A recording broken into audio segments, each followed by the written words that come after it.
Тем временем в столице республики объявили режим чрезвычайной ситуации. В 4 часа утра уровень воды в реке Лени у поселка Табага превысил критическую отметку.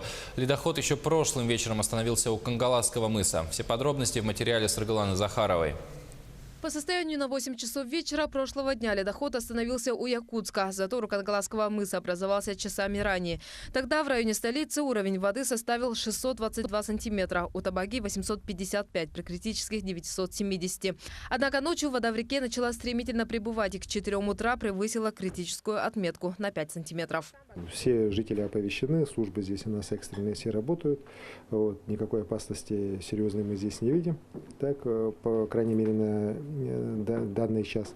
Но вместе с тем, по мере продвижения затора в сторону Кангалас, мы ожидаем, что у нас серьезные заторные явления возникнут в районе Кангаласского мыса. Несмотря на критический уровень воды в Табаге, пока подтопленных домов нет, но в поселке готовы к любым сюрпризам стихии. Прошлой ночью развернули пункт временного пребывания, завезли медикаменты. У нас подготовлен эвакопункт в школе в Табаге на 200 человек. Он уже развернут со вчерашнего дня. По возможности будем принимать все автобусы и все, что нужно для этого, у нас будут стоять здесь. В 4 утра первый заместитель Госкома обеспечения республики Дмитрий Лепчиков, мэр Айсен Николаев и представители службы спасения произвели облет территории. Сразу после мэр города провел экстренное совещание в администрации поселка Табага. Отметили, что поддаваться в панике не стоит. Уровни воды в реке пошли на спад.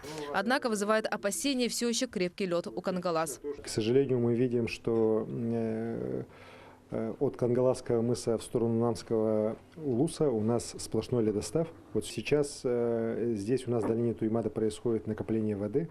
Сейчас заторные явления, они у нас в районе Табаги, но постепенно эта масса воды по мере накопления воды сдвигается в сторону города и дальше уже будет сдвигаться в сторону Тулагина.